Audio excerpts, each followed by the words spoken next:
प्रणाम साथियों। मैं आपका साथी नीरज सिंह। नालंदा महाविहार, नालंदा विश्वविद्यालय फिर से चर्चा में है साथियों। इसका कारण इसके नए भवन, नए कैंपस का लोकार्पण हो चुका है। हालांकि इसमें पढ़ाई तो कुछ साल पहले ही प्रारंभ हो चुका था और नीतीश कुमार जी ने प्रधानमंत्री नरेंद्र मोदी के सामने किस तरह से फिर से ये नालंदा विश्वविद्यालय, अंतर्राष्ट्रीय विश्वविद्यालय जो कि भारत सरकार के विदेश मंत्रालय के मातहत आता है, इसकी शुरुआत हुई और किस तरह से एपीजे अब्दुल कलाम साहब जी ने बिहार विधानमंडल में विधानसभा और विधान परिषद दोनों के संयुक्त सम्मेलन में, अधिवेशन में उन्होंने ये इच्छा व्यक्त किया था कि नालंदा विश्वविद्यालय को फिर से स्थापित किया जाना चाहिए। और उस पर पहल करते हुए नीतीश कुमार जी ने कि सरकार ने भूमि अधिग्रहण किया और तमाम बातें बताए थे कि किस तरह से यूपीए के सरकार ने अपने समय में इसे लोकसभा में प्रस्ताव लाया और इसे स्थापित किया गया। वहाँ प्रधानमंत्री नरेंद्र मोदी ने भी बड़े लंबे बातें कही शिक्षा के द्वारा, और फिर से देश को विश्व गुरु और फिर से ज्ञान में बनाने की बात उन्होंने कहा। लेकिन ये लोग तो कोई शिक्षा वाले हैं नहीं। नीट को देखते हुए मेडिकल टेस्ट के एंट्रेंस में किस तरह से धांधली हुई और कैसे लोग शामिल है, कैसे लोगों को बचाने की कोशिश हो रही है, ये किसी से छिपा नहीं है। कैसे गुजरात से इसका कनेक्शन है, गोधरा से लेके तमाम, उसमें भाजपा नेताओं का भी कुछ लोगों ने चर्चा किया कि उनके विद्यालय में के ही विद्यार्थी लोग टॉप किए किस तरह से। तो ये कि दोहरी बातें हैं और ये बार बार आरोप लगाते हैं कि बख्तियार खिलजी ने इसको जला दिया, लूटपाट किया।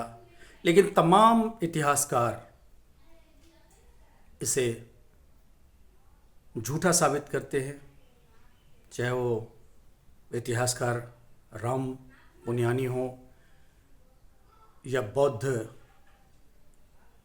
साहित्य और बौद्ध भाषा, पाली भाषा, प्राकृत भाषा के जानकार और बौद्ध सभ्यता की खोज पे किताब लिखने वाले प्रोफेसर राजेंद्र सिंह हो या पाली भाषा के विशेषज्ञ और पुरातत्व के अध्येता राजीव पटेल हो या तमाम और लोग विशेषज्ञ, इसे सिरे से खारिज कर चुके हैं कि बख्तियार खिलजी ने इसे जलाया। और कहा तो ऐसा जाता है, कहा जा रहा है कि इसे ब्राह्मणों द्वारा नष्ट किया गया। और ये कहा जाता है कि कुछ ब्राह्मण विद्यार्थियों का बुद्धिस्ट विद्यार्थियों से मतभेद था और उन्होंने ऐसा कोई संकल्प लिया कि हम इसे नष्ट कर देंगे, और यज्ञ कर रहे थे और यज्ञ की बची हुई अग्नि को, जो यज्ञ समाप्त हुआ उसकी आग को उन्होंने लाइब्रेरी में रख दिया, फेंक दिया, जिससे वो धू धू करके जल गया। एक सिरे से बख्तियार खिलजी वाली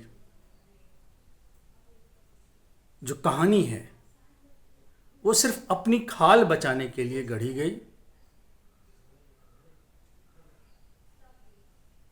और सच्चाई पे पर्दा डाल के एक दूसरे धर्मावलंबी पे यह आरोप लगा के कि वो विदेशी आक्रांता था और उन्होंने ऐसा किया, जबकि हाँ वो आक्रमणकारी थे, लुटेरा थे, इससे कोई इनकार नहीं कर सकता। लेकिन ये सच्चाई है कि तुलसी कृत रामायण, तुलसी ने अपनी रामायण भी मस्जिद में रह के लिखी। और यह भी ऐतिहासिक सत्य है कि मुस्लिम शासकों के समय ही ब्राह्मण ग्रंथों का प्रसार ज़्यादा से ज़्यादा हुआ, अधिक से अधिक हुआ।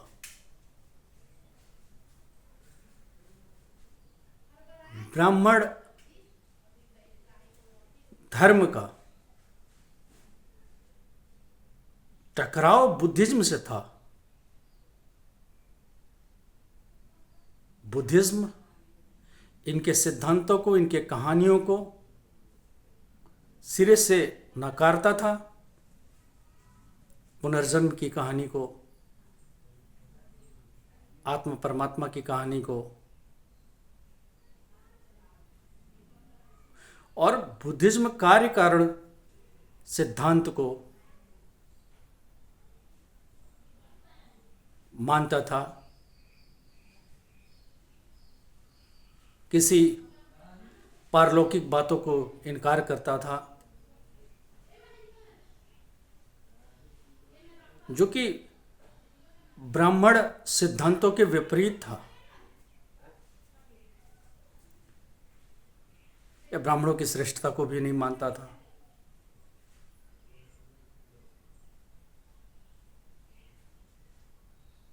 इसलिए ये बार बार कहना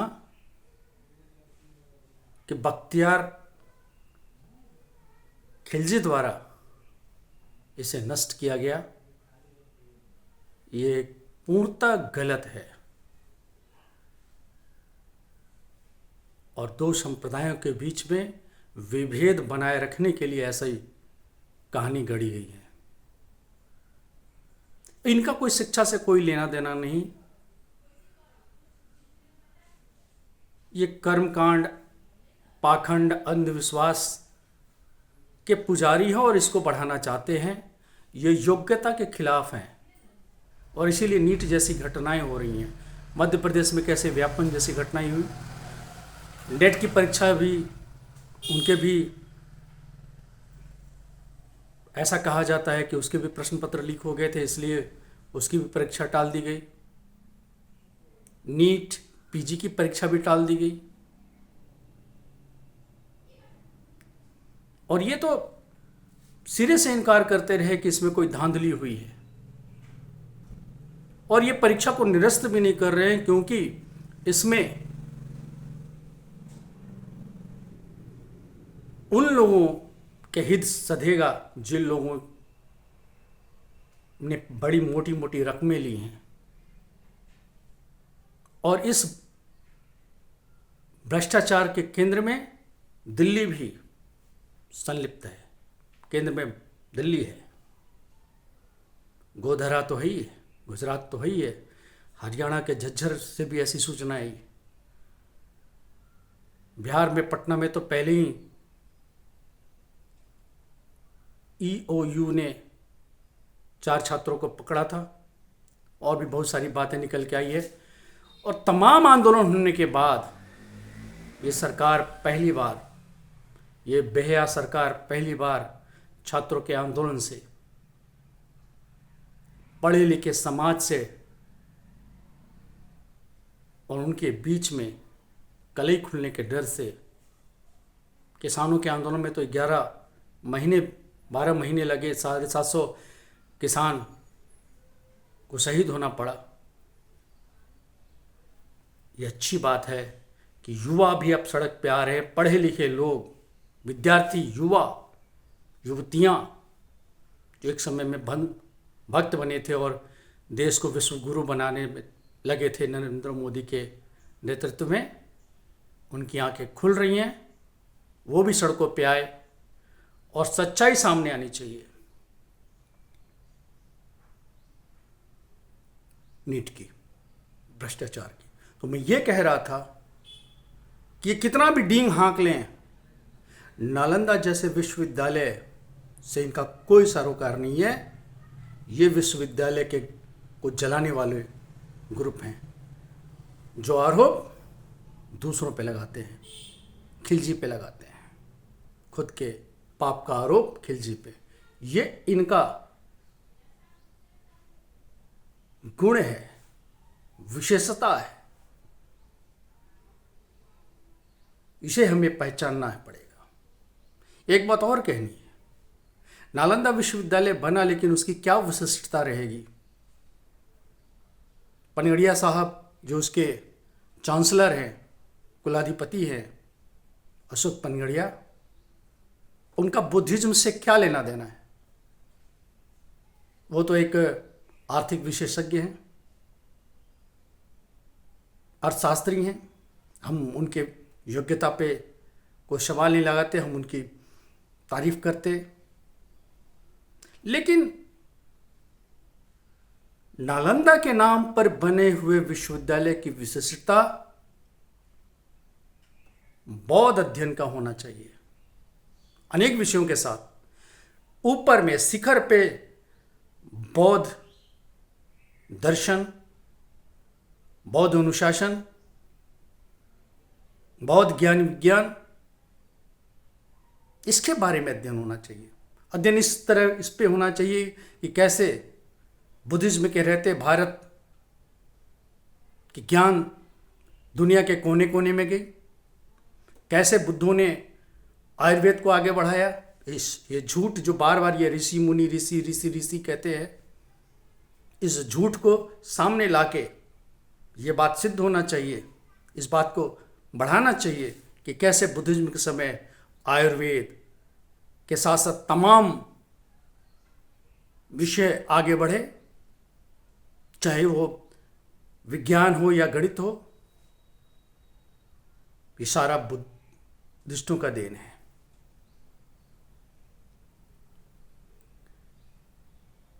ये उसी तरह का असत्य है, झूठ है कि जिस तरह से संस्कृत दुनिया की सबसे पुरानी भाषा की तरफ प्रचारित किया गया, उसी तरह इस तरह बात को प्रचारित करना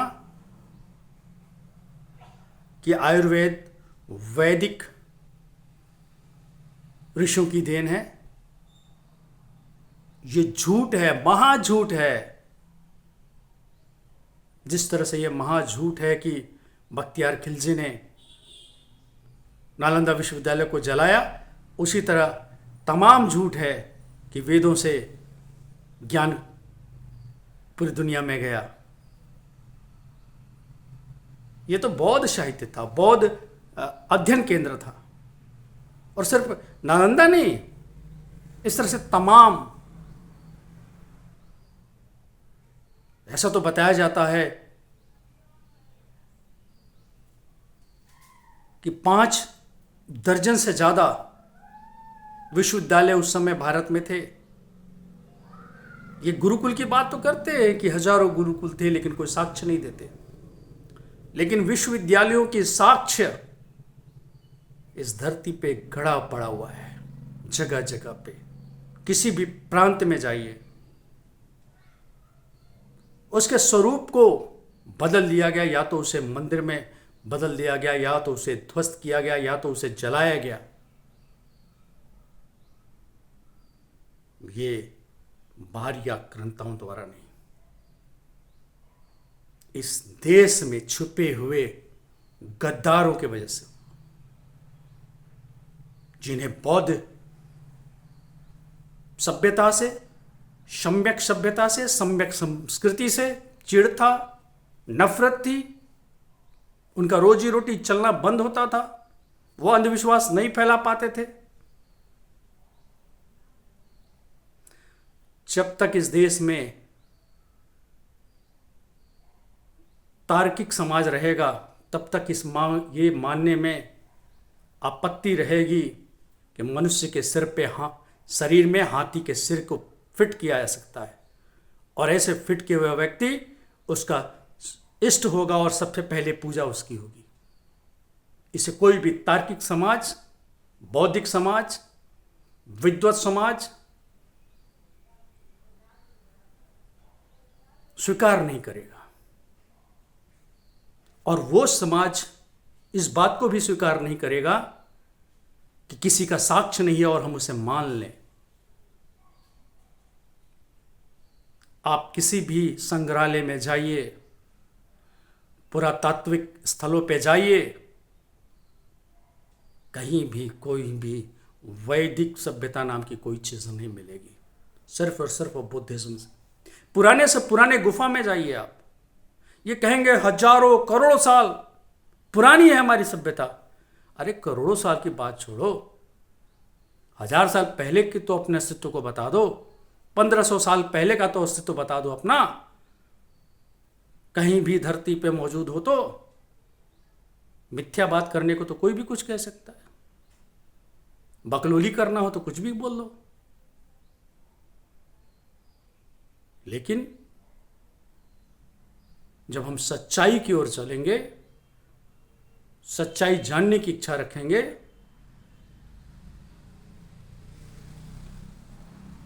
तो इस धरती पे सम्यक संस्कृति, बुद्ध संस्कृति के अलावा आपको कहीं कुछ भी नहीं मिलेगा। ये बाद में 8वीं 9वीं 10वीं 11वीं शताब्दी के बाद तमाम मिथ्या चीज़ें आरोपित होती हैं सेन वंश के साथ।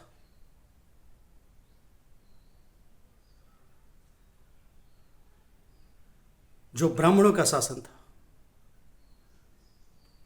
और ऐसे तमाम विद्वज्जन इतिहासकार अपना मत व्यक्त कर चुके हैं। सेन वंश के बाद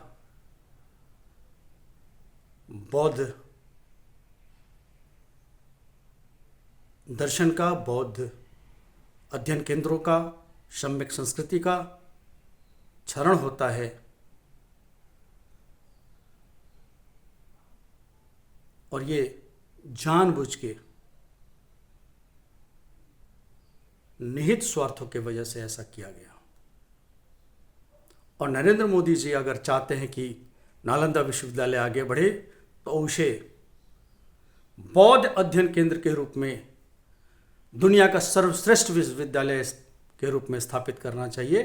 विश्वविद्यालय तो तमाम हैं भारत में भी, और उनकी शिक्षा उच्च स्तर का हो, केवल भवन बढ़िया बनाने से नहीं होगा। शिक्षा उच्च स्तर का हो, बिना किसी राग द्वेष के, बिना उसमें आपके तथाकथित हिंदुत्व को थोपे, सम्यक संस्कृति को बढ़ावा देने का साहसिक पहल करे, तो इस देश का एक एक बच्चा आपके साथ रहेगा। लेकिन एक तरफ तो आप वैदिक सभ्यता और तथाकथित हिंदुत्व और फिर बुद्धिज्म सबको मिक्स करने की कोशिश करिएगा तो नहीं चलेगा।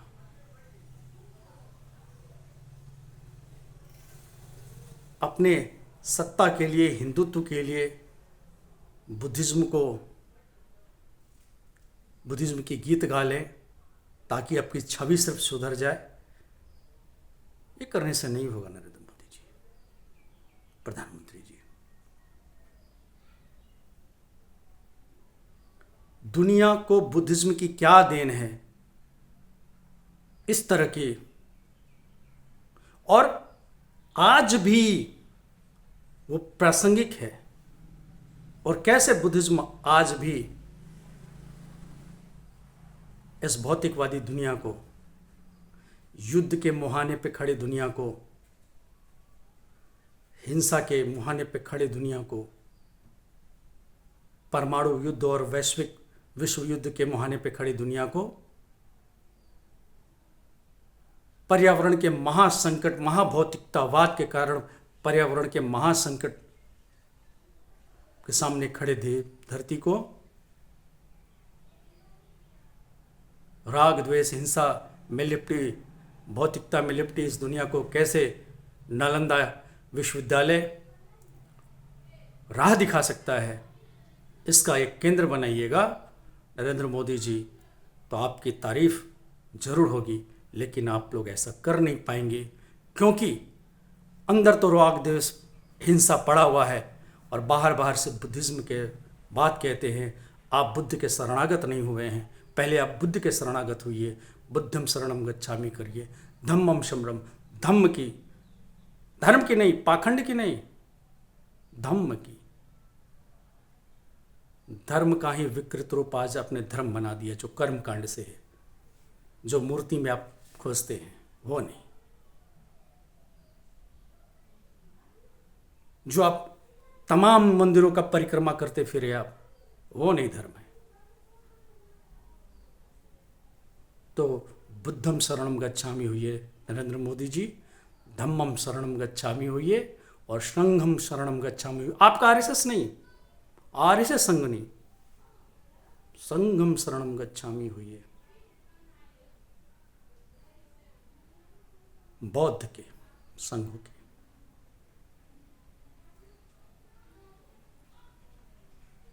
त्रिरत्न को अपनाइए, शील को अपनाइए, सदाचार को अपनाइए मोदी जी,